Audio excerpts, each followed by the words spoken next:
Hello YouTube, Season 12 steht vor der Tür, die Zockung kann losgehen. Wir gehen jetzt hier schnell durch die Endgame-Builds, Leveling-Builds, wie man schnellsten levelt und den Tower durch, welche Klassen, also welche Builds am stärksten sind. In Season 12 Props gehen raus an Rob, das ist nämlich seine Liste. Ich hoffe, er hat nichts dagegen, dass wir hier die Infos klauen, weil ich bin ein Noob in dem. Ich spiele einfach ein Bild und mache alles genau so, wie es im Bild steht, weil ich keine Ahnung habe. Also ich habe schon Ahnung vom Spiel, aber so Builds austesten, nope, da habe ich leider keine Zeit. Aber bevor wir da reingehen, kurz für euch zur Info. Ein paar haben es schon gestern gesehen im Livestream. Wir haben einen 3D-Drucker und wir haben uns einen Butcher gedruckt und bemalt. Sieht eigentlich recht nice aus. Natürlich Butcher bei Season 12. Und dann haben wir natürlich unseren Druiden gemacht. Einfach nochmal eine Nummer größer, weil wir spielen Druide. Weil, wie ihr schon seht, ist es S-Tier.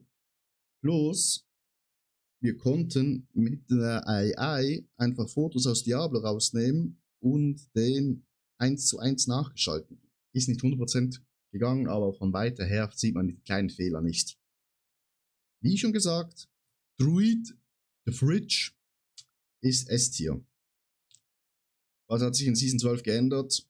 Das Heiligen fällt raus, also wir machen weniger Damage wahrscheinlich in Season 12, aber haben dafür diese Blutungen. Das bedeutet hier, wie ihr seht, ne, ihr seht es hier nicht, weil meine Kamera davor ist, aber hier, Hunger, 10% increased chance of wounds during your kill streaks. Also, wir haben einfach hier dann diese Extras durch die Blutungen. Beim Druide jetzt eigentlich auf den Waffen und etc. alles auf extra Core Stats per Killstreak. Mal schauen, wie sich das dann triggert und wie viel Schaden wir machen. Aber wenn wir jetzt noch weiter gucken, stärkste Bild bis jetzt laut Rob ist Captain America Blessed Shield.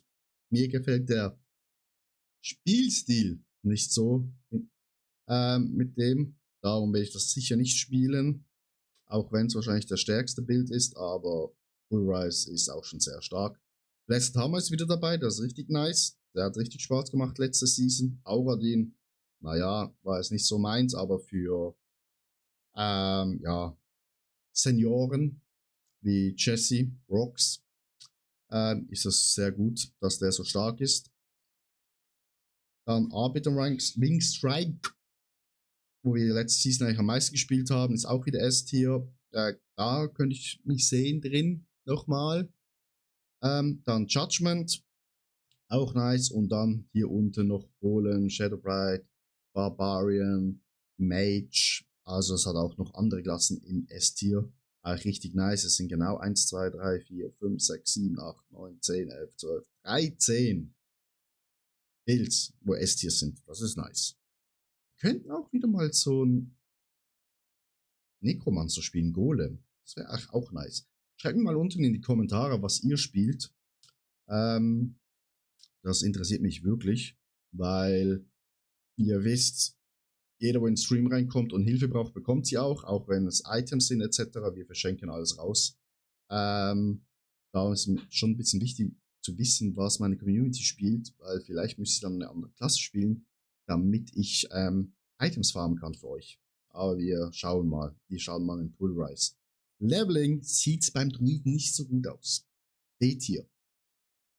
Wir sind die langsamsten neben dem Barbar. Also die dicken Muskelprotze sind die langsamsten. Minion und dann Schwertchen. Zweit langsamsten und dann hier S-Tier klar, Mage, Blessed Shield und Evade. Aber Leveling, naja, ist man 2-3 Stunden durch und man hat's. Tower interessiert wahrscheinlich auch die wenigsten, weil es gibt halt kein Reward, nur Zeit. Also es ist eigentlich nur für die Top-Spieler was. Aber das Schöne ist zu sehen, Blessed Shield und Pulverized Reader ist drin. Also wir haben die Chance, da vielleicht mal eine gute Zeit hinzuklappen. Und dann die anderen, wo bei Endgame S-Tier sind ins A runtergerutscht. Ja, aber ich denke, das interessiert wirklich die wenigsten von euch. Darum im Endeffekt spielt, was ihr wollt. Wenn ihr sicher viel Schaden machen wollt, dann empfehle ich euch natürlich was im S-Bereich. Link von der Website ist natürlich unten verlinkt. Großes Dankeschön nochmal an Rob. Und das war's eigentlich schon. Lasst gerne ein Follow da. Kommt gerne noch auf meinen Twitch-Kanal. Die Zocken geht los in ein paar Stunden, wenn die Season rauskommt. Und bis dann bemalen wir uns den Big Boy hier im Stream, bis die Season losgeht. Also, wünsche euch einen schönen Tag noch und auf Wiedersehen. Ciao, ciao.